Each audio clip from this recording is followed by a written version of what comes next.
Je salue chacun de vous ce matin dans le nom du Seigneur Jésus-Christ. Amen.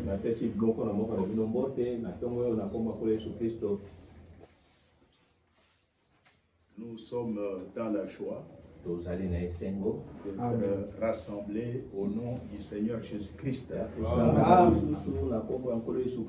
nous a fait la promesse que là où 2 ou 3 sont rassemblés en mon nom, je suis au milieu d'eux.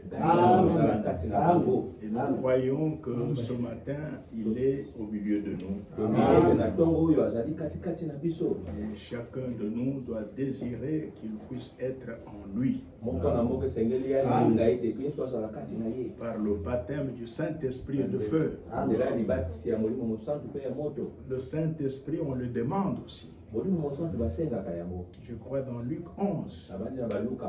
Le Seigneur a dit, vos pères terrestres, méchants comme ils sont, quand vous leur demandez du pain, ils ne vous donnent pas des pierres. Quand vous leur demandez du poisson, ils ne vous donnent pas de serpents. Quand vous leur demandez des œufs, ils ne vous donnent pas de scorpions. Puis il dit, vos pères, méchants comme ils sont, savent vous donner de bonnes choses. À combien plus forte raison votre Père Céleste ne donnera-t-il pas le Saint-Esprit à ceux qui ne lui demandent? Dieu est venu à Christ. Tu as expérimenté la conversion. Tu as expérimenté la nouvelle naissance. Dieu t'a justifié. Dieu te sanctifie. Mais tu ne dois pas seulement t'arrêter là. Tu dois aller jusque dans le lieu très saint. Là où se trouve la Shekinah, cette lumière surnaturelle. Tu dois entrer en communion personnelle avec ton Créateur. Tu dois être une habitation de Dieu en esprit. Un tabernacle du Dieu vivant.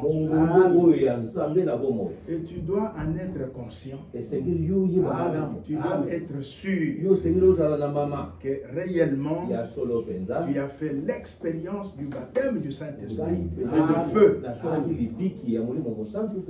Si Jésus revient aujourd'hui, je partirai. Donc chacun de nous doit le savoir. Dieu t'a appelé pour faire de toi son temple, son lieu d'habitation. Dieu était en Christ.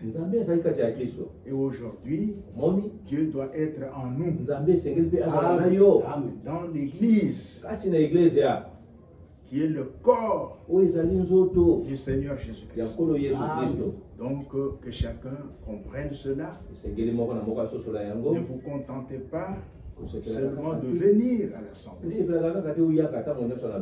mais vous devez désirer faire partie de l'église du Seigneur Jésus-Christ, où Christ est la tête, et toi tu deviens un membre vivant, ayant la vie de Christ, ayant la nature de Christ, ayant la puissance qui est en Jésus-Christ. Cela doit être en toi aussi. Cela doit être en moi. Cela doit être en nous. Vous voyez, il y a eu 3 dispensations. Dieu au-dessus de nous, dans la colonne de feu, et nous prions notre Père qui est aux cieux. Nous avons eu la dispensation du Fils, le même Dieu là parmi nous. Et aujourd'hui, c'est la dispensation du Saint-Esprit, c'est-à-dire Dieu en nous. Chacun recevant une portion de son esprit, de sa puissance. C'est la puissance de résurrection. Si elle habite en toi, ton corps changera lorsque le Seigneur reviendra. Vous voyez? Donc il faut que chacun de nous sache cela. Et nous les chrétiens, comme nous avons entendu l'exhortation au début, nous ne demeurons pas dans le mal. Jamais. Si tu as péché, la Bible dit, répands-toi. Vous voyez, ne demeure jamais dans le péché. Les médisances, c'est un péché. Quelqu'un a réellement fait le mal, mais toi tu prends ça, tu vas en parler à quelqu'un d'autre. En son absence, tu pêches. Vous voyez, notre bouche, nous devons parler en bien des frères. Même si quelqu'un est dans la fausse doctrine, tu as le devoir de l'aimer.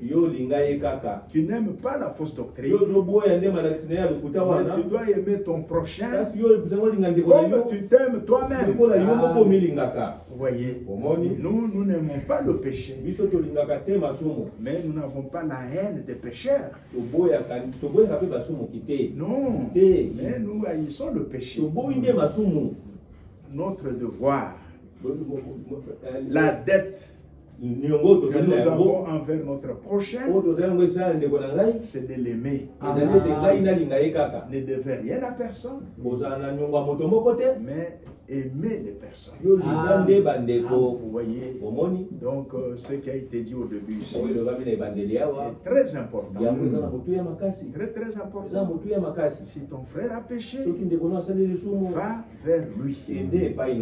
Si tu as vu cela, ne va pas en parler aux autres, va vers lui. Vous voyez, et il y a toute une procédure. Si tu lui parles, il ne comprend pas. Alors tu prends un autre frère et tu les amènes. Et si ça ne va pas, s'il n'écoute pas, alors venez le dire au conducteur de l'église. Vous voyez, donc nous devons être tous dans les pages de la Bible. Toute notre vie a des frontières. C'est-à-dire nous sommes dans les limites de la parole de Dieu. Nous n'allons pas au-delà de ce qui est écrit. Que ce soit en parole, même dans les actes. Nous devons être bibliques. Des hommes bibliques, des femmes bibliques. Vous voyez, donc des lettres lues de tous les hommes. Des lettres vivantes, lues de tous les hommes. Ce qu'on lit là, on regarde, on le voit manifesté en toi. C'est un combat. Nous devons combattre. Il est écrit, celui qui vaincra. Vous voyez, donc il faut combattre. On devient chrétien pour combattre.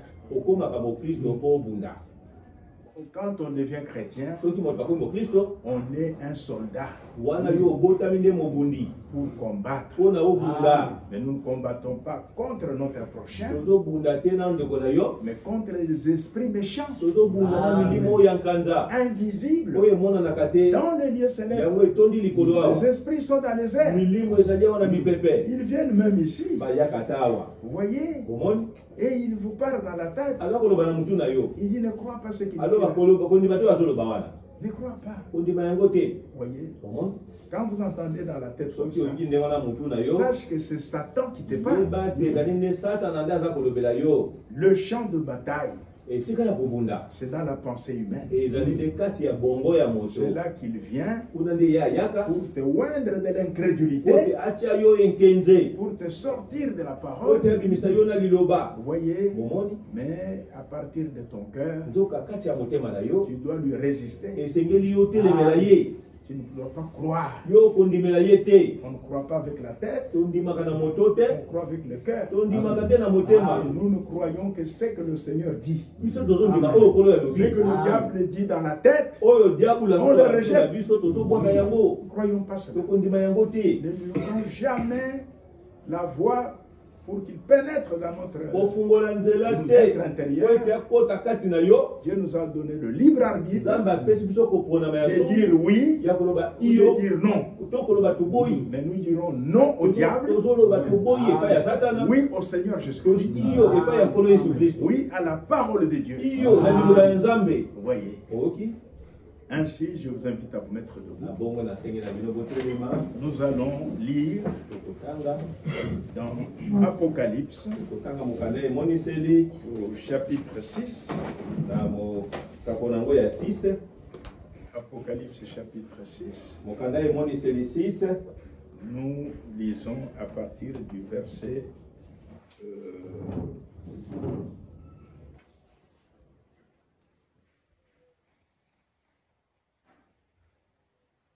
à partir du verset 3. Mais nous reviendrons au verset 1 et 2 avant d'enchaîner avec le deuxième saut. Quand il ouvrit le deuxième saut, c'est-à-dire quand l'agneau ouvrit le deuxième saut, j'entendis le deuxième être vivant qui disait, viens. Et il sortit un autre cheval roux. Celui qui le montait reçut le pouvoir d'enlever la paix de la terre, afin que les hommes s'égorgent les uns les autres, et une grande épée lui fut donnée. Inclinons nos têtes. Notre Père céleste, Dieu Tout-Puissant, nous voici encore en ces lieux pour entendre ce que le Saint-Esprit a à nous dire ce matin. Nous sommes venus entendre le Saint-Esprit nous parler. Il t'a plu, Seigneur, d'utiliser des hommes afin de parler aux hommes. Mais ce que tu parles concerne aussi les instruments que tu utilises. Ainsi, nous te prions en ce moment de circoncire nos lèvres, nos cœurs. Amen. Seigneur, remplis-nous du Saint-Esprit. Par ton Saint-Esprit que tu nous as donné, répands l'amour parfait dans nos cœurs. Ô Dieu notre Père, baptise du Saint-Esprit et de feu tes élus non seulement en ces lieux, mais partout dans le monde entier, Seigneur. Dieu bien-aimé, nous croyons de tout notre cœur en l'œuvre parfaitement achevée sur le bois du Calvaire. Nous nous y reposons solennellement. Tu as tout accompli. Toi, notre parent rédempteur, tu as payé le prix du rachat.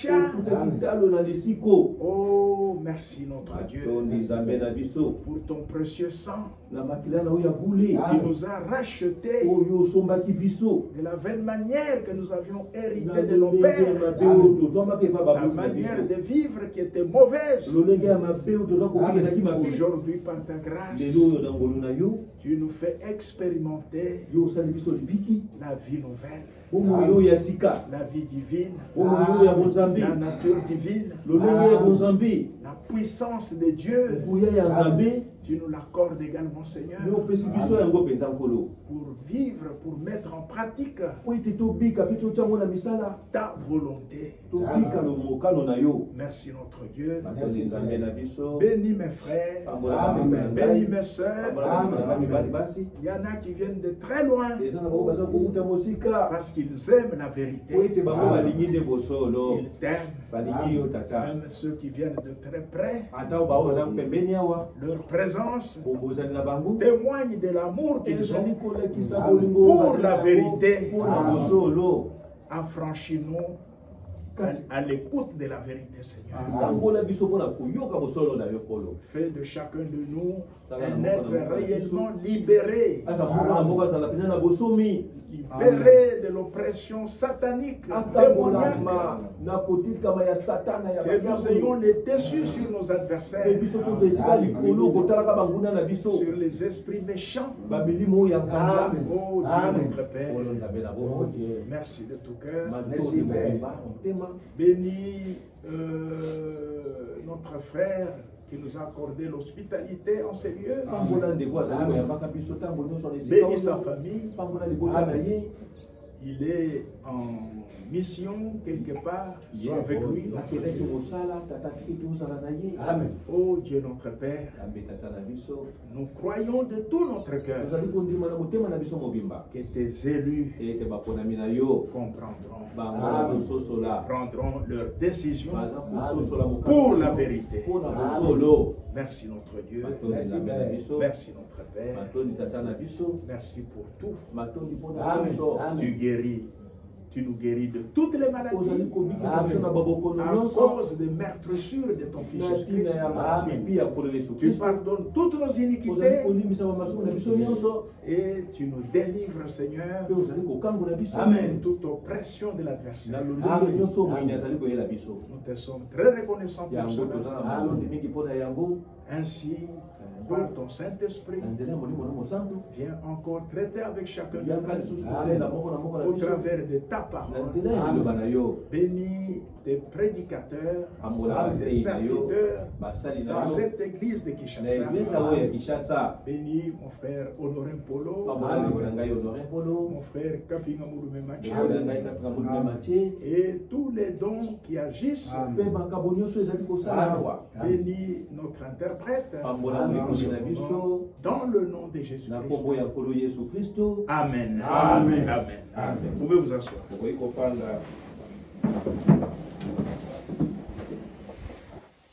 Le dimanche passé, nous avons parlé sur le premier sceau du livre de la rédemption. Ce livre qui a été scellé de 7 sceaux.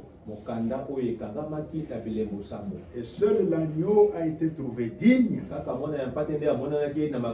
prendre le livre et de briser le sceau du livre de la rédemption.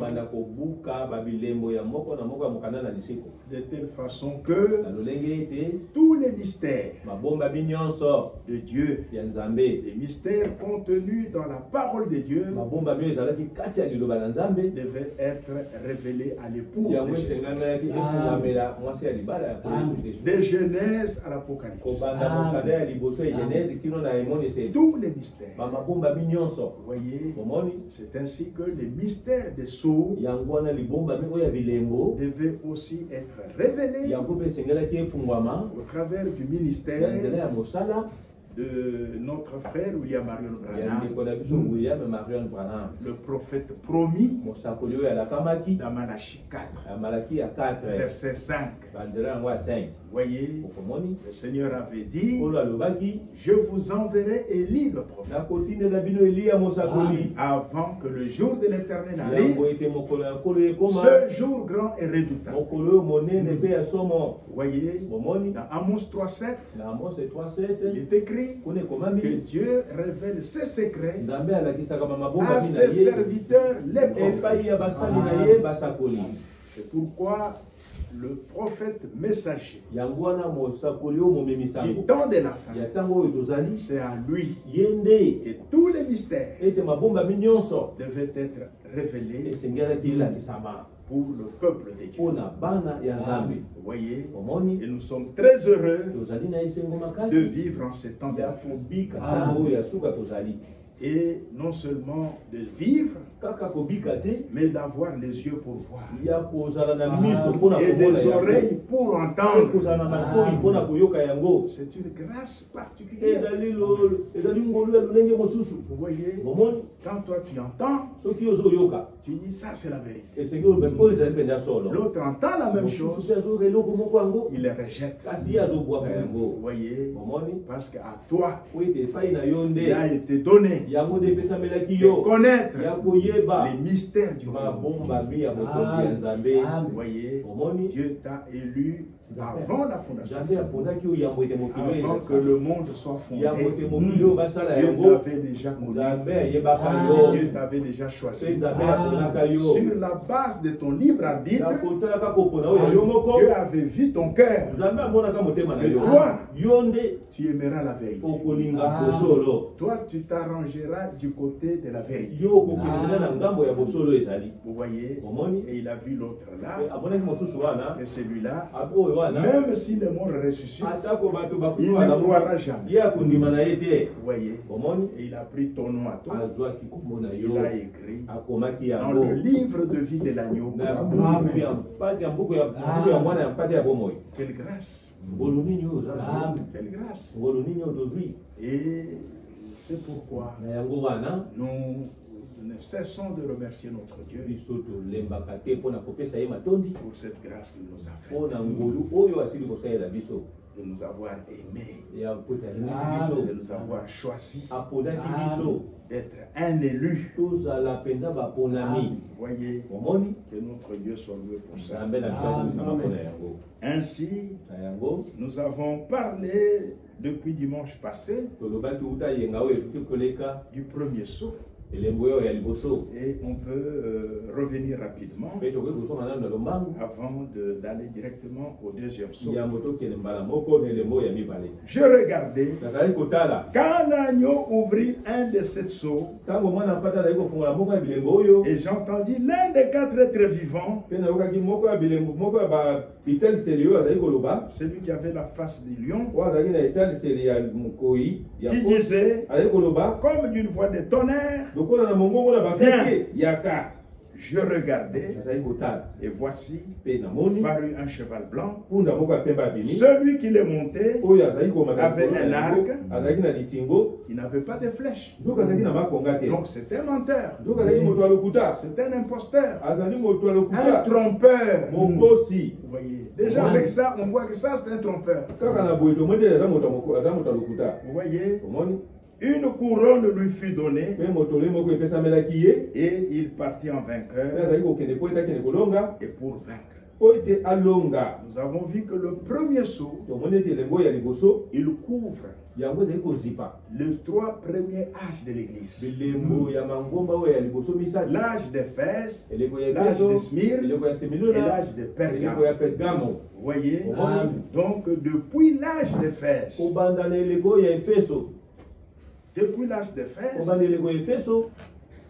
l'ennemi a commencé déjà à se manifester.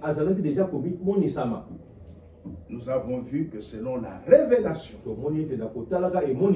le Seigneur Jésus-Christ a donné à notre frère William Marion Branham, le prophète messager de l'heure, ce cavalier-là, sur le cheval blanc, c'est l'esprit antichrist. Ce cheval blanc qui paraît innocent, la couleur blanche, donc personne ne peut penser à une mauvaise chose. Caché derrière cela, vous voyez, mais c'est la puissance de l'antichrist. Parce qu'un animal représente une puissance. C'est la puissance de l'antichrist. Mais à premier abord, on ne sait pas voir le mal dedans. C'est caché. Vous voyez, c'est caché. Alors que c'est l'esprit antichrist. Et dans ces sceaux, dans le 4 premiers sceaux, vous verrez que le cavalier, il change de cheval. Comme dans une pièce de théâtre. Il joue un acteur, il joue tel rôle, après il change de masque, et il joue encore un autre rôle. Vous voyez, le cavalier ne fait que changer de masque. Mais notre Dieu, lui, il a déjà joué son rôle. En tant qu'acteur, il a quitté la forme de l'esprit. Il a revêtu un corps de chair.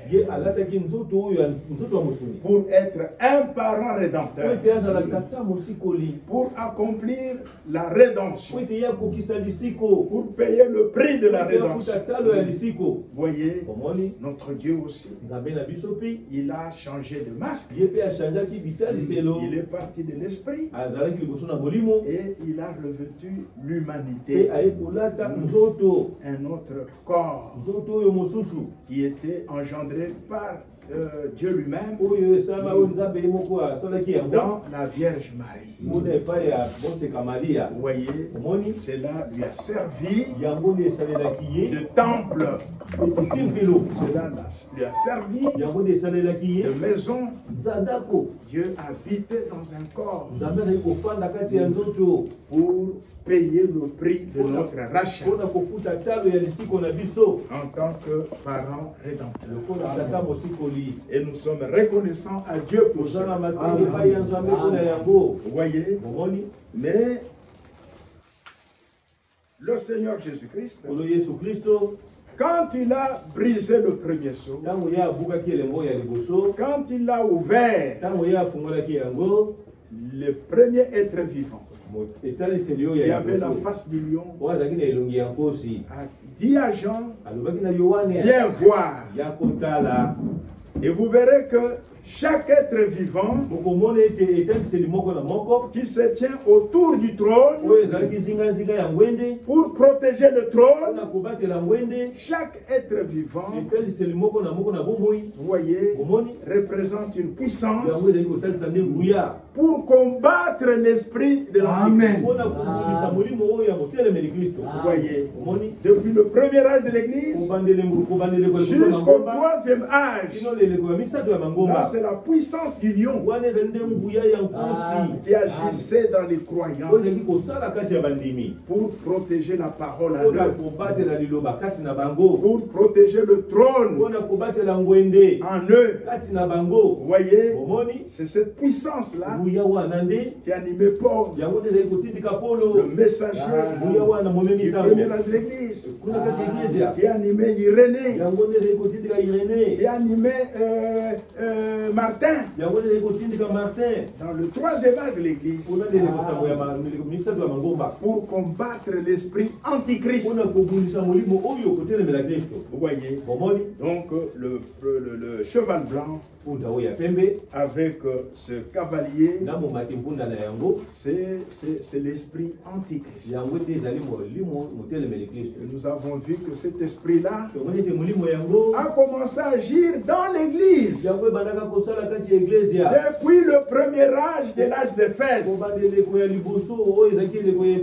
Vous voyez, lorsque les gens venaient à Christ, lorsque les gens se convertissaient, il y avait même des esclaves, il y avait des hommes ordinaires, des simples hommes, mais eux aussi allaient en parler à leur patron, ils allaient aussi en parler à leur maître, et il y a des dignitaires qui ont commencé à venir dans l'église. Vous voyez, à se faire baptiser aussi. Donc des célébrités, des dignitaires, des grands hommes. Vous voyez, ils ont commencé à pénétrer dans l'église, à se faire baptiser au nom du Seigneur Jésus-Christ. Mais eux-mêmes n'avaient aucune expérience du Saint. Et quand ces gens sont entrés dans l'église, ils ont commencé à manifester du mépris pour le Saint-Esprit. L'action du Saint-Esprit dans l'église, ils ne voulaient plus de ça. Ils avaient peur de voir les gens taper des mains tout le temps, les gens crier Alléluia, gloire à Dieu. Non, et ils avaient du mépris. Il dit non, ça ce n'est pas correct. Non. Nous allons vous montrer de quelle manière l'église doit fonctionner. Nous allons organiser cette église. Vous voyez, donc il faut éviter tout cet entamage, tous ces bruits. Non, ce n'est pas bien. Criez trop fort. Amen. Amen. Il y a comme une façon de dire Amen. Poliment. Amen. C'était quoi? L'esprit antichrist. L'esprit antichrist. Regardez au ciel. Les quatre êtres vivants. Les chérubins. Les protecteurs du trône de Dieu. La Bible dit, ils crient jour et nuit. Saint, Saint, Saint, Saint, Saint. Et ils sont infatigables. Mais il y a eu cet esprit-là, antichrist, nicolaïte. Et le Seigneur, dans l'âge d'Éphèse, il loue les vrais chrétiens parce qu'il ne supportait pas les pratiques des nicolaïtes, les œuvres des nicolaïtes. Il ne supportait pas les méchants. Vous voyez, donc c'était déjà le cavalier sur le cheval blanc. Donc apparemment, les hommes disent, mais le frère ont raison. Trop de bruit. Soyons quand même polis. C'est le cheval blanc. C'est le cheval blanc. C'est la tromperie. C'est le diable. Derrière cet esprit antichrist. Cet esprit-là était contre Christ et contre sa parole, contre ses enseignements, contre ses pratiques. C'est ça les œuvres de Nicolaïte. C'est ça l'esprit nicolaïte qui venait de ces dignitaires, des grands hommes. Vous voyez, ils disaient, mais les prédicateurs, ça c'est une place à part. Ils doivent être à part. Il faut qu'on les considère comme des personnes à part. On doit quand même avoir un clergé. On doit avoir un groupe de prédicateurs. Une classe à part. Donc c'est eux qui ont le Saint-Esprit. Et les autres, ce sont des laïcs. C'est le peuple. Donc il faut quand même une séparation. Oui. Alors que dans l'église du Seigneur Jésus-Christ, nous sommes tous au même niveau. Je crois qu'on vous a déjà lu ça. Et même partout nous étions là, on a lu tout ça. Dans questions et réponses sur la Genèse. Donc apporté par William Marion Branham. Voyez, j'ai relis encore ça. Mon frère Honoré avait lu ça. J'ai relis encore ça. Parce que tout cela, c'est l'esprit antichrist. C'est l'esprit nicolaïte. Vous voyez, il dit à la page 20 de cette prédication, traduite par Shekinah, publication, au paragraphe 119. Vous savez, parfois nous pensons que puisque nous sommes prédicateurs, pas vous et moi, ce n'est pas ce que je dis, frère. Mais les prédicateurs pensent que parce qu'ils sont prédicateurs, ils sont plus grands que certains des membres laïcs de l'Église. Vous n'êtes pas plus grand. Et aux yeux de Dieu, vous n'êtes même pas plus grand que cet ivrogne qui s'est converti il y a 1 heure. Vous n'êtes pas plus grand. Non.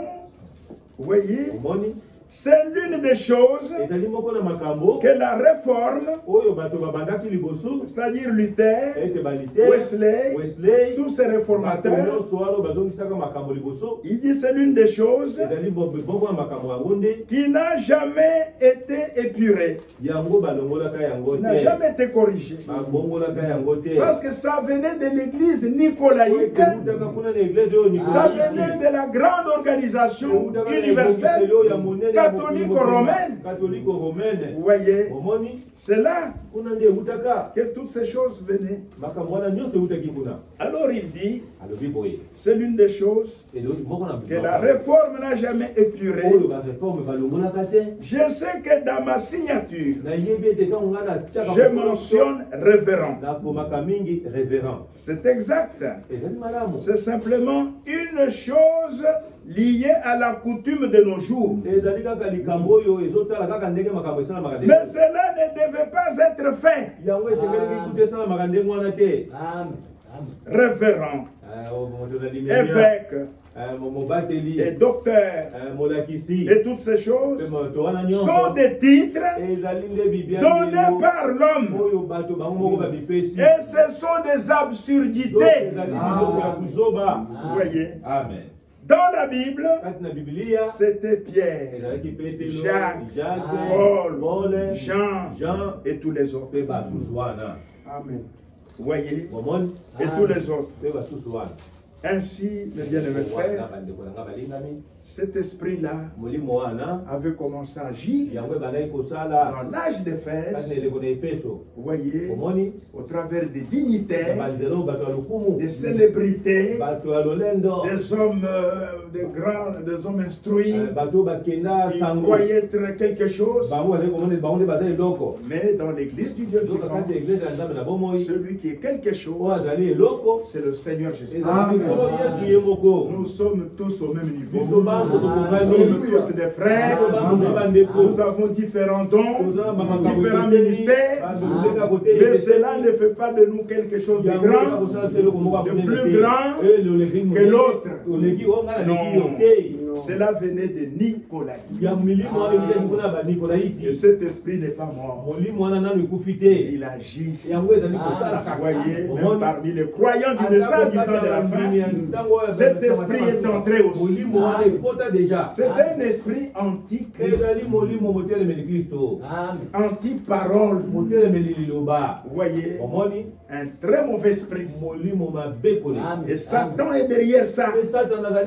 Vous voyez, et le chrétien, les vrais chrétiens, le Seigneur Jésus-Christ, dans sa lettre adressée aux messagers du premier âge, il loue les vrais chrétiens. Il dit que ce que j'ai trouvé de bien en vous, vous haïssez les œuvres de Nicolaïte, qui vient du mot grec, Laos, c'est-à-dire conquérir les laïcs, conquérir le peuple, l'Église, les renverser.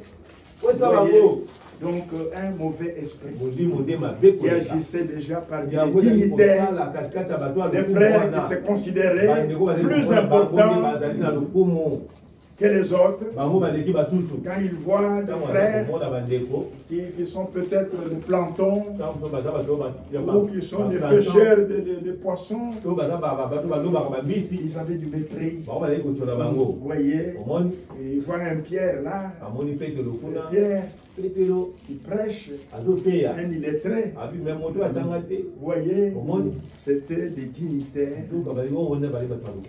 Vous voyez, et ils ont commencé à chercher à organiser l'église, à séparer les prédicateurs des croyants. Les mots laïcs là est venu d'eux. Ils ont commencé à appeler des croyants, ce sont des laïcs. Donc eux sont des religieux. Ce sont des ecclésiastiques. Donc il faut leur arranger un accoutrement à part. Ils vont s'habiller d'une manière spéciale qui marque la différence. Vous voyez, donc l'esprit Nicolaïte. C'était les cavaliers. Il avait un arc, mais il n'avait pas de flèche. Un trompeur. Vous voyez, un imitateur. Dans Apocalypse 19, Christ descend sur le cheval blanc. Et lui aussi, il est monté sur le cheval blanc. En imitation de Christ. Vous voyez, donc il se fait passer pour un chrétien. Non, il est anti-Christ. Il est contre la parole de Dieu. Vous voyez, et nous avons vu comment ces dignitaires, au temps de l'empereur Constantin, dans le troisième âge de l'Église, et l'âge de Pergame, vous voyez, dans cet âge-là de l'Église, comment l'empereur Constantin, c'était lui qui a mis fin à la persécution. Parce que dans l'âge de Smyrne, l'empereur Dioclétien, il avait beaucoup tué les chrétiens. Vous voyez, mais quand Constantin est venu, il a mis un terme aux persécutions. Et il a organisé un grand concile à Nicée en l'an 325. Vous voyez, dans l'Empire romain, donc dans la ville de Nicée. Et il avait convoqué, comme nous l'avons déjà vu, cela est enregistré, il y a eu 1500 délégués qui étaient arrivés. Et c'est là qu'il a fondé ce que nous appelons, c'est ce qu'il a appelé lui-même l'Église universelle. C'est-à-dire catholique. Vous voyez, c'est l'empereur Constantin qui est le fondateur de cette église. Un païen, un homme irrégénéré, qui n'avait aucune expérience avec Dieu. Vous voyez, c'est cet homme-là qui a réuni les Nicolaïtes avec les vrais chrétiens et des païens.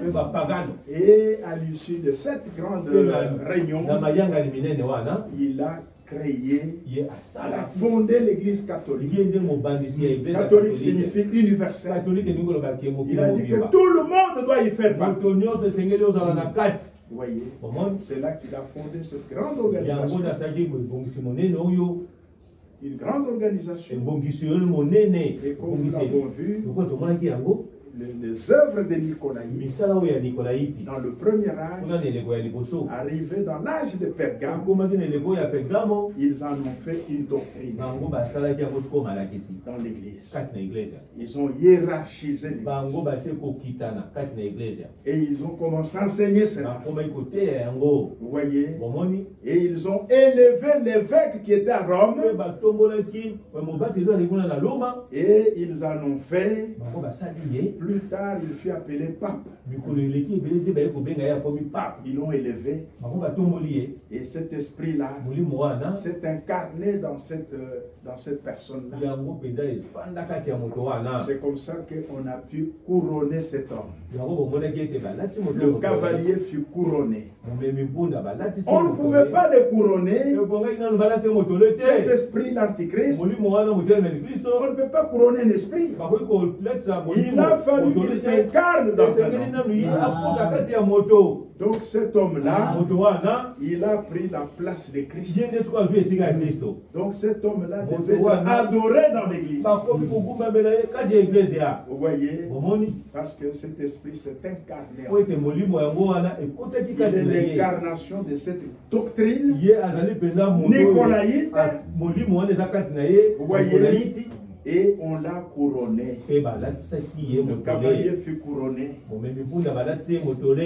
quand il a été couronné, il a jeté l'arc. Il n'avait plus d'arc. Vous voyez? Qu'est-ce qu'il va faire? Il va maintenant changer de cheval. Parce que à l'issue de ce concile, Constantin est parvenu à unir cette église-là avec l'État. Vous voyez? Parce que le mot Pergame, de ce troisième âge de l'église, signifie entièrement marié. Il a uni la puissance mondaine. Parce que l'État, c'est Satan qui dirige les États. Tous les royaumes du monde. C'est Satan qui est le maître. Il a dit ça au Seigneur Jésus le jour de la tentation. Il lui a dit, regarde tous ces royaumes. Ils m'appartiennent. Je les donne à qui je veux. Si tu te prostères et m'adores, je vais te donner tout. Le Seigneur n'a pas dit, non, ça c'est un mensonge. Non, ces royaumes lui appartiennent. C'est pourquoi vous avez des guerres. C'est pourquoi vous avez des problèmes. C'est Satan qui anime, qui dirige tous ces royaumes. Vous voyez? Maintenant, il va prendre l'État qui est sous l'empire de Satan. Il va l'unir à la soi-disant église. Il va les marier. Maintenant, l'église était au service de l'État. Et l'État était au service de l'église. C'est alors que cet homme avait maintenant la puissance mondaine. Vous voyez, il avait la puissance de l'État derrière elle. Vous voyez, l'église avait maintenant le soutien de l'État. S'il demande quel service, on le lui donne. Vous voyez, c'est ainsi que ce cavalier, quand on l'a couronné, quand l'église s'est unie à l'État, en ce moment-là, il n'avait plus besoin d'arc. Il a jeté l'arc. Maintenant, qu'est-ce qu'il va prendre? Une grande épée. Et ça, c'est le deuxième sceau du livre de la rédemption. Vous voyez, nous pouvons lire cela au verset 3. Quand l'agneau ouvrit le deuxième sceau, j'ai entendu le deuxième être vivant qui disait viens. Et le deuxième être vivant, c'est celui qui avait la face du veau. Donc le veau représente les sacrifices. C'est une bête de sacrifice. Vous pouvez le sacrifier. Vous voyez, on l'utilisait aussi même pour les travaux. Donc le bœuf. Et c'est ce deuxième être vivant qui avait la face du veau qui devait combattre la puissance de l'Antichrist. Vous voyez, c'est cet être vivant, le second, qui dit à Jean, viens. Et quand Jean regarde, et il sortit un autre cheval, roux, rouge feu. Celui qui le montait reçut le pouvoir d'enlever la paix de la terre, afin que les hommes s'égorgent les uns des autres, et une grande épée lui fut donnée. Alléluia. Amen. Regardez ce cavalier maintenant. Une fois qu'il a été couronné, qu'il a reçu l'appui de l'État romain, de l'Empire romain, il a maintenant la puissance, pas la puissance de Dieu, mais la puissance qui venait de l'État. Vous voyez, et quand il a eu cette puissance, il a jeté l'arc. Il a maintenant pris l'épée. Pas l'épée de l'esprit, qui est la parole de Dieu. Non, il a pris l'épée pour tuer. Tuer qui? Tous ceux qui ne devaient pas lui obéir. Tous ceux qui allaient s'opposer à la doctrine des Nicolaïtes.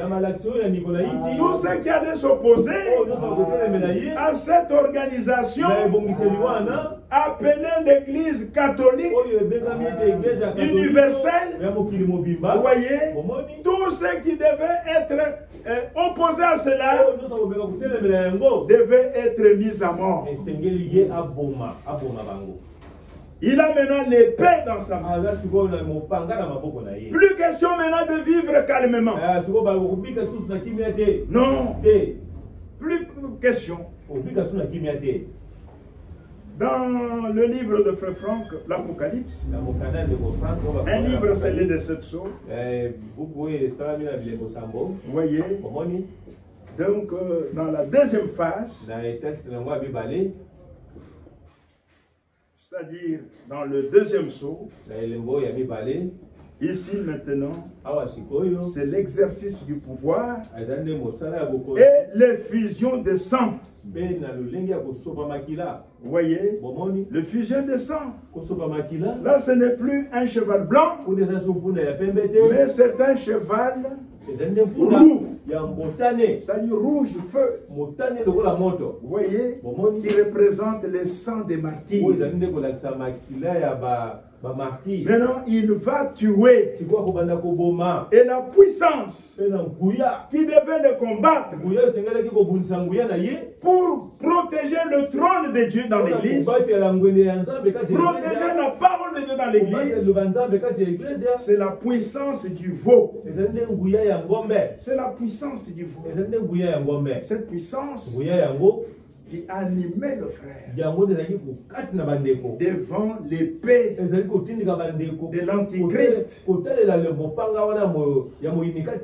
voyez, Quand les gens viennent avec l'épée pour tuer les vrais croyants, ils disent, si vous ne croyez pas dans la doctrine trinitaire, 3 personnes en Dieu, qui est la doctrine de notre organisation, si vous ne croyez pas cela, on va vous couper la tête. On va vous crever les yeux. On met même le fer dans le feu, une barre de fer. On dit, on va vous crever les yeux. Et le vrai croyant, les vrais chrétiens, devant cette épreuve, ils étaient prêts à mourir. Et nous continuons de croire que le Seigneur Jésus-Christ, c'est lui le Dieu véritable. Amen. Nous ne croyons pas dans cette doctrine-là. Alors on va vous crever les yeux maintenant. Il reste là. Qu'est-ce qui agissait? La puissance de veau. La puissance de sacrifice. Ils acceptaient de mourir. Comme le veau. Comme le bœuf. Ils acceptaient. Voyez? Et cette puissance venait de Dieu lui-même. L'Esprit de Dieu en eux. Ils acceptaient de garder la foi. De garder la foi. Vous voyez, ils acceptaient cela. Vous ne pouvez pas faire des compromis. Les véritables croyants ne feront jamais des compromis. Quelqu'un qui a fait des expériences du salut authentique avec Dieu, il ne fera jamais de compromis avec l'esprit antichrist. Jamais. Jamais avec l'esprit nicolaïte. Il n'acceptera jamais. Vous voyez? Et c'est l'esprit de veau, le sacrifice qui agissait dans les croyants. Vous voyez, on les donnait en pâture aux lions. Les lions les dévoraient. D'autres, on le brûlait sur le feu. Vous voyez, ils acceptaient. Ils mouraient avec joie, en train de chanter. Pourquoi? Parce qu'il y aura une meilleure résurrection.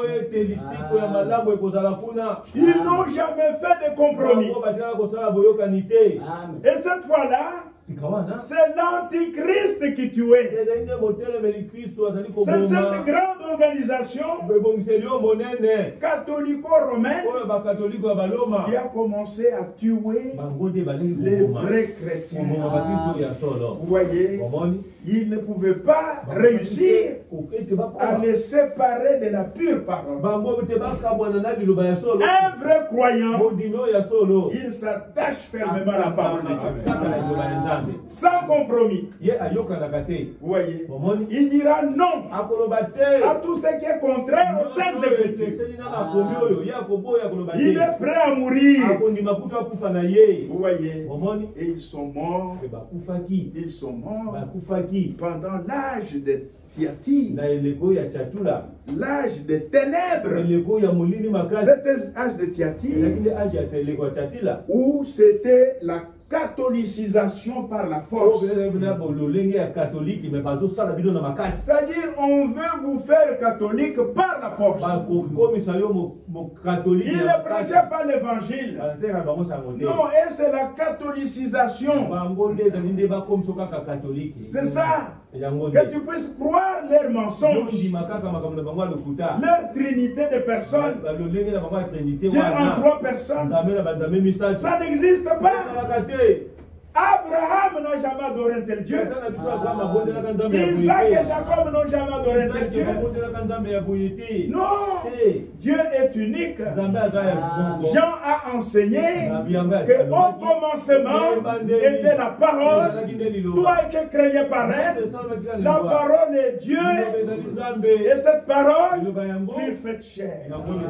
Elle habitait parmi nous. Son nom, c'est le Seigneur Jésus. Emmanuel. Dieu avec nous. Dieu sous une forme humaine. Le Fils de Dieu, c'est Dieu sous une forme humaine. Dieu était en Christ, réconciliant le monde avec lui-même. Vous voyez. Et dans ce journal, c'est un journal catholique. Quand vous prenez le deuxième sceau, donc cette publication de la voix de Dieu, la révélation de cette sceau, vous voyez, à la page 219, paragraphe 287, 288, vous pouvez aller 289, même 291.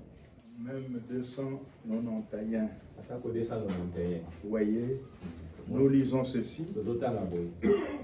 Si vous voulez le lire, prenez la glorieuse réforme de Schumacher. C'est un livre de Schumacher. S-C-H-M-U-C-K-E-R. Et vous verrez là que quand Saint Augustin d'Hippone est devenu prêtre de l'église de Rome, on l'appelle saint alors qu'il ne l'était pas. L'occasion lui a été donnée. Une fois, le Saint-Esprit a essayé de venir sur lui et il l'a rejeté. Vous qui êtes docteur, savez-vous ça? Donc il a rejeté le Saint-Esprit. C'est exactement là un type de l'église protestante d'aujourd'hui qui a rejeté le Saint-Esprit. Il est retourné à Hippone. Ce monsieur-là, Saint Augustin. Et c'est même lui qui a signé ce document selon lequel il aurait reçu de Dieu la révélation qu'il serait bon et agréable à Dieu de mettre à mort Baboma, toute personne qui ne croirait pas la même chose que l'église catholique romaine. C'était ce monsieur, ce prêtre-là, Augustin d'Hippone. Vous voyez. Maintenant, écoutez. Je cite le Martyrologe. C'est un livre. Il dit, César, c'est publié par les catholiques au Vatican sur les martyrs. Donc c'est intitulé le Martyrologe. Il est dit, dès l'époque de Saint Augustin d'Hippone jusqu'à l'an 1586, selon les martyrologes romains, donc ce document-là, l'église catholique romaine a mis à mort 68 millions de protestants. 68 millions de protestants. Est-ce que son épée était rouge? Oui, l'épée était rouge. Il a fait couler du sang. Son épée était rouge du sang. Vous voyez? Est-ce qu'il montait un cheval roux? Certainement. Qu'est-ce que c'était? La même puissance. Le même cavalier. Voilà le sceau. Vous voyez, le deuxième saut, il a commencé à tuer les vrais croyants.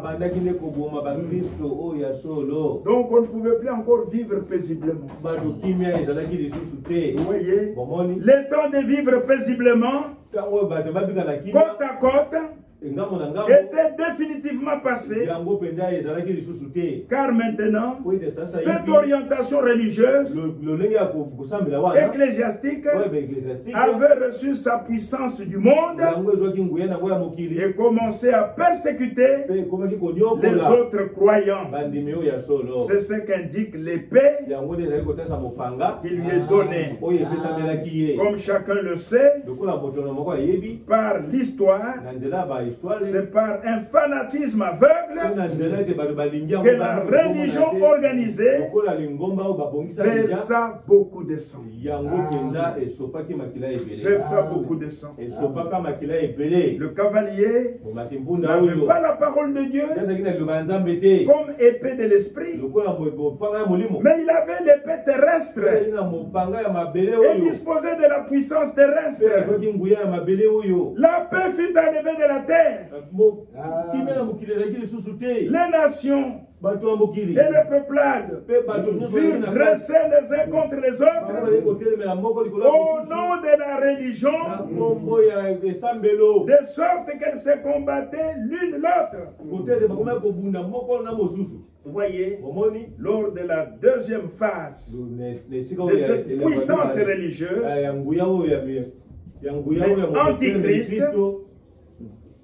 Antichrist, vous voyez, qui est ce cavalier, le deuxième cavalier, beaucoup de persécutions commencèrent. Vous voyez, beaucoup de persécutions commencèrent. Et c'était vraiment la mort. C'est ce que représente le cheval roux. Il représente les sangs de tous les martyrs qui perdirent leur vie. Le deuxième saut est le temps de la catholicisation par la force. Et cette période du deuxième saut s'étend jusque dans le Moyen-Âge. Oui, de 606 jusqu'en 1520. On appelle ça l'âge des ténèbres. Vous voyez, c'était la catholicisation par la force. Si tu ne veux pas croire, on te tue. On te tue. Vous voyez, et ils ont finalement commencé à prendre des bébés. Depuis leur enfance, on en fait un catholique. On va le baptiser. Et ce n'était pas un baptême. On l'asperge de l'eau sur la tête. Le bébé ne connaît rien. Vous voyez, on fait déjà de ce bébé un catholique. Et c'est contraire à la parole de Dieu. Le Seigneur a dit, allez par tout le monde, prêchez la bonne nouvelle. Celui qui croira et qui sera baptisé sera sauvé. Vous voyez, on ne peut pas baptiser un bébé ou un petit enfant. On doit baptiser quelqu'un qui a déjà atteint l'âge de la conscience. Vous voyez, Jésus à l'âge de 12 ans, il discutait avec des grands docteurs dans le temple. Déjà à l'âge de 12 ans, l'enfant a la conscience. Ça c'est bien. Ça c'est mal. Vous voyez, on peut lui prêcher et il peut se repentir de tout ce qu'il a fait comme mal. Mais on a commencé à prendre des bébés, à en faire des catholiques sans leur consentement. Et on met quelqu'un derrière, c'est le parrain. Ça, c'est du théâtre. C'est du théâtre. C'est ça l'église catholique. Vous voyez, et cet homme-là, ce cavalier-là, c'est un super homme religieux avec l'esprit antichrist. Ce qui trompe les gens, c'est parce que cet homme-là, il se réclame de Christ. Mais il est antichrist. Dans ses enseignements, dans ses pratiques, tout est antichrist. Contraire à la parole de Dieu. Vous voyez, contraire à la parole de Dieu.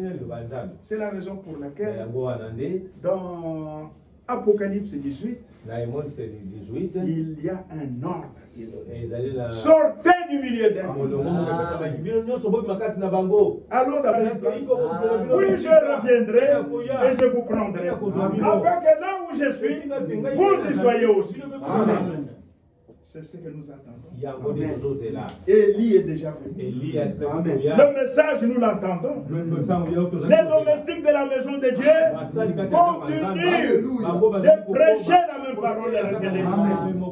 Vous voyez, pour préparer l'épouse au retour du Seigneur Jésus. Il dit, je vous prendrai. Puis il leur dit, si vous me connaissiez, vous connaîtriez aussi mon Père. Et dès maintenant, vous connaissez mon Père et vos yeux l'ont vu. Ont vu l'invisible. Le Père est invisible. Personne n'a jamais vu Dieu. Mais Jésus leur dit, vos yeux ont vu le Père. Maintenant même. Et là, Philippe fut troublé. Il dit quoi ça? Nos yeux ont vu Elohim. C'est lui qui existe par lui-même. Le Père. Ah. Il s'est retourné vers Jésus. Il dit, Seigneur, montre-nous les pères. C'est dans Jean 14. Montre-nous les pères et cela nous suffit. Nous ne poserons plus de questions parce que tu as dit, nos yeux l'ont vu maintenant même. Montre-le nous. Jésus regarde Philippe. Philippe, il y a si longtemps que je suis avec vous tous ici. Toi, Philippe, tu n'es pas encore parvenu à me connaître. Ça, c'est la traduction des témoins de Jéhovah. La traduction du monde nouveau. Là, il s'est écrit. Toi, Philippe, tu n'es pas encore parvenu à me connaître. Philippe, c'est lui qui m'a vu. Il a vu Elohim. Il a vu le Père. Il a vu Dieu. Vous voyez, le Fils, c'est l'image du Dieu invisible. Dieu est devenu visible dans le Fils. Celui qui voit le Fils, il a vu Dieu, il a vu le Père. Vous voyez, Emmanuel, Dieu est avec nous. Pourquoi Paul écrit à Timothée, Timothée mon frère, le mystère de la piété, il est grand. Dieu, il a été manifesté en chair, vu des anges, élevé dans la gloire, et il est prêché aux nations. Ce Dieu-là, c'est le Seigneur Jésus-Christ. Petits enfants, gardez-vous des idoles. Le Fils de Dieu venu, il nous a donné l'intelligence pour connaître le véritable. Et nous sommes dans le véritable. Dans le Fils, Jésus-Christ. Celui le Fils. Il est le Dieu véritable et la vie éternelle. Dieu est devenu l'un de nous. Il a mangé du pain. Il a bu de l'eau. Il a marché. En tant qu'homme, il s'est fatigué. Vous voyez, fatigué dans la barque. Il dormait profondément. En tant qu'homme, il s'est fatigué comme nous. En tant qu'homme, il avait faim comme nous tous. Vous voyez, un jour il s'est approché du figuier, espérant y trouver des fruits, parce qu'il avait faim, et il n'a trouvé aucun fruit. Et il a prononcé la parole, que jamais personne ne mange de ton fruit. Et le jour qui a suivi, quand les apôtres ont regardé le figuier, Seigneur, mais le figuier à qui tu as parlé, mais il a séché. Vous voyez la puissance de la parole. Alléluia. Vous voyez, en tant qu'homme, il avait faim. Vous voyez, mais en tant que Dieu, il dit, mais ces gens, ils sont affamés. On ne doit pas les laisser comme ça. Avez-vous du pain? Au Seigneur, on n'a rien. Il y a seulement 5 petits garçons, ces garçons, ces jeunes hommes. Il a quelques pains, quelques poissons. Il dit amenez-les-moi. On les lui a amenés. Il a pris ça. Il a rendu grâce. Il a tourné les yeux vers le ciel. Et il a dit, prenez, donnez-leur à manger. Et celui-là prend un morceau de pain, de poisson, l'autre un morceau de pain. Et ils sont partis maintenant. Les gens étaient assis. Une foule nombreuse.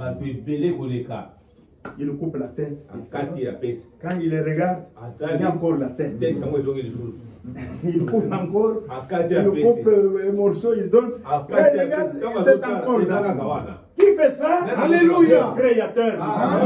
Amen. Le Seigneur Jésus. Le Créateur. Aux noces de Cana. Il n'y avait plus de vin. Tout était épuisé. Et sa maman, la Bible, donc, a toujours...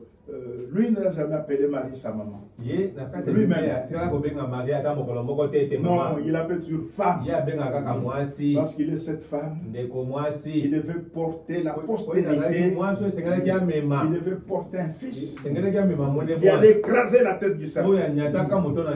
Mais Jésus savait qu'il n'avait rien de marié. Son corps, l'œuf, et la sémence, tout venait de Dieu. Tout venait de Dieu. Qui a mélangé ça. Et ça produit l'enfant. Jésus de Nazareth. Mais nous, l'œuf vient de la maman. La sémence vient du papa. Et les deux ensemble, ça t'a produit. Ça m'a produit. Et nous ne sommes tous des pécheurs. Mais lui, et l'œuf, et la sémence, tout venait d'en haut. Il était le fils du Très-Haut. Il dit, moi je suis d'en haut. Vous êtes d'en bas. C'est vrai. Il connaissait ce qu'il était. Vous voyez, il connaissait ce qu'il était.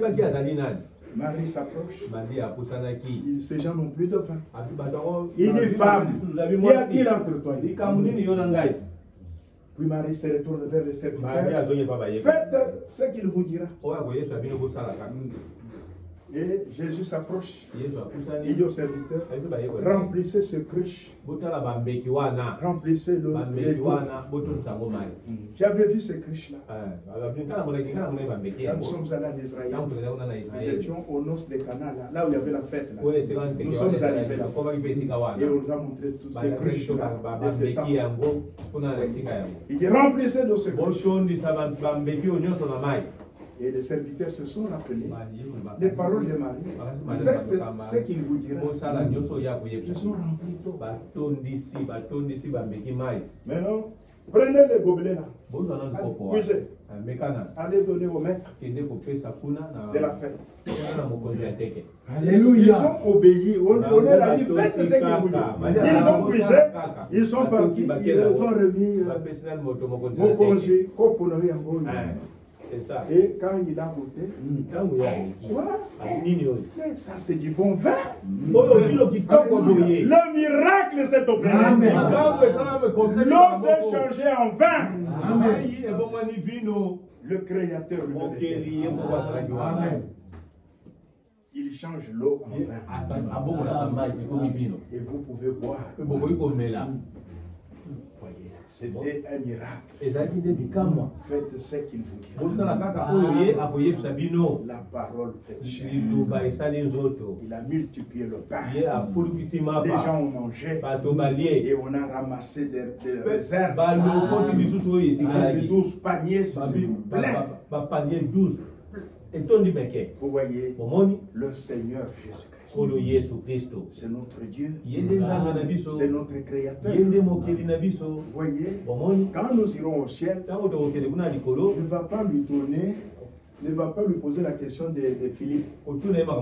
Il a déjà répondu. N'allez pas lui demander ce que notre Père. N'allez pas perdre le temps. Philippe a déjà posé la question. Croyez seulement.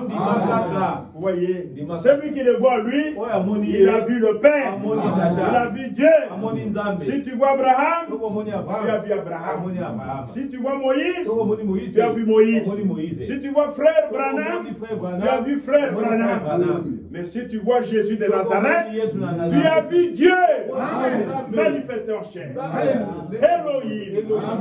Dieu est avec nous. Emmanuel. Vous voyez, le Fils du Très-Haut, c'est lui qui le voit. Oh, mes amis, Dieu est devenu homme parmi nous. Nous en avons parlé lorsque nous avons parlé du parent rédempteur. Et nous sommes très heureux. Depuis qu'il est monté, nous l'attendons. Et il nous a envoyé un message.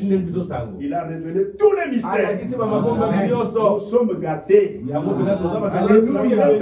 Nous avons une grande connaissance des mystères de la parole.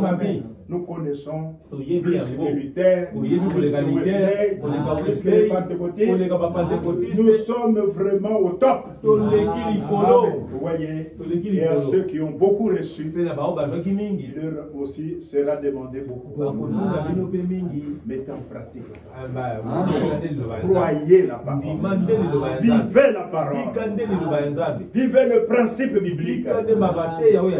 Vous voyez, notre Seigneur Jésus-Christ, c'est lui le Seigneur Dieu.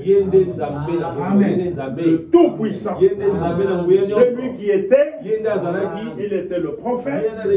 Celui qui est, maintenant il est le souverain sacrificateur. Il intercède pour nous. Et celui qui vient, il sera le roi d'Israël. Il va diriger le monde entier. Et nous, son épouse, nous régnerons avec lui. Quel privilège. Amen. Nous sommes les hommes les plus heureux. Malgré la distance, si on me dit que là, il y a la parole de vie, je vais aller là-bas. Même à pied, j'irai. Oui, Dieu donnera la force. Dieu donnera la force. Vous voyez, que notre Dieu soit loué. Il nous a révélé ce cavalier qui est monté sur le cheval blanc, un trompeur. Et dès qu'il a reçu la couronne, il a jeté l'arc. Il est devenu très puissant. On lui a donné la couronne. Vous voyez? Et Frère Branham était au Vatican. Et quand il était là, il a vu cette inscription. Il a vu la couronne du pape. Il a vu cette inscription. Vicarius.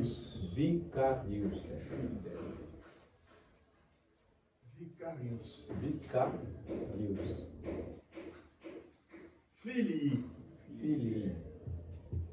Dei. Fili Dei. Cela signifie remplaçant du Fils de Dieu. Il a pris la place du Fils de Dieu. L'Antichrist, il a pris la place du Fils de Dieu. Le vicaire de Christ, remplaçant du Fils de Dieu. Et la Bible dit que celui qui a de la sagesse, qu'il calcule le nombre de la bête. C'est un nombre d'hommes. Et son nombre, c'est 666. Vous voyez, quand vous prenez toutes ces lettres qui sont des chiffres romains, V c'est 5, I c'est 1, C c'est 100. A ce n'est pas un chiffre. R ce n'est pas un chiffre. I c'est 1. Vous voyez, c'est 1. V c'est 5. S n'est pas un chiffre. F n'est pas un chiffre. I c'est 1. L c'est 50. C'est un chiffre. I un chiffre. I un chiffre. Vous voyez, déjà ici ça fait 53. Vous voyez. Day, c'est 500. C'est un chiffre. E n'est pas un chiffre. I, c'est un chiffre. Quand vous prenez tous ces chiffres ici, toutes ces lettres qui sont des chiffres romains, ça vous donne 666, qui est le chiffre de la bête. Le nombre de la bête. Vous voyez, un chiffre d'homme. Vous voyez, donc il a pris la place de Christ, remplaçant du Fils de Dieu, successeur du Fils de Dieu. C'est l'Antichrist. Regardez-le bien. Dans 2 Thessaloniciens, au chapitre 2, il s'élève au-dessus de tout ce qu'on appelle Dieu. Il se fait adorer. Dans l'église, on l'adore. Mais regardez Christ. Christ, il a paru comme un simple homme. Il a marché dans l'humilité. Lui qui était Dieu en forme humaine, il n'a pas cherché d'être l'égal de Dieu. Non, il était confondu parmi les disciples. C'est pourquoi Judas leur a dit: vous allez tomber sur quelqu'un d'autre. Moi, je le connais bien. Je serai avec vous. C'est lui que je baiserai là. C'est lui. Vous risquez d'aller prendre Pierre. Il les était. Donc, on ne pouvait pas distinguer. Il n'avait rien d'un roi. Un simple homme. Avec un langage simple. Le langage de la rue. Vraiment l'araméen. C'est l'hébreu là. Simple. Le Seigneur Jésus-Christ. Notre Dieu. Notre Seigneur. Notre parent rédempteur. Notre Sauveur. Il est tout pour nous. Vous voyez, que notre Dieu soit loué. Mettez-vous debout. Nous allons adorer notre Dieu. On pourra continuer. Donc, dimanche prochain, mettez-vous debout. Nous allons adorer notre Dieu. Le Dieu puissant, c'est Jésus. C'est ce que nous allons encore chanter. Le Dieu puissant, c'est Jésus. Le Dieu puissant, c'est Jésus.